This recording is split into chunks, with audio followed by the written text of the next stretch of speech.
Ngayon kakwento ay may tatlong mga boksingero na naging television undisputed world champions, Terence Crawford, Naoya Inoue at itong si Usyk.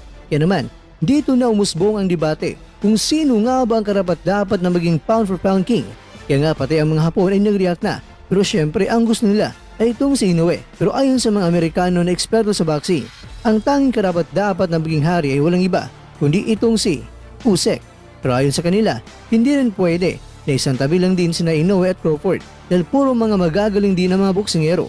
Pero sa liit ng timbang ni Usyk na umakyat sa heavyweight, napakalaking agwat ng timbang at angkad ng kalaban niya ay hindi niya inatrasan at hindi pa lumaban sa kanyang baluarte. Ang pinakamagandang dahilan pa nila, syempre itong si Usyk na kilaban niya itong si Fury, hindi siya naging membro ng Gapang Boys. Kung si Inoue nga ay naging Gapang Boy na may weight limits lang dapat na makuha at hindi pa kampiyon ang kanyang kalaban, kaya mas bibilib talaga ang marami kay Usyk na talagang lalaban ito kahit gaano man kalaki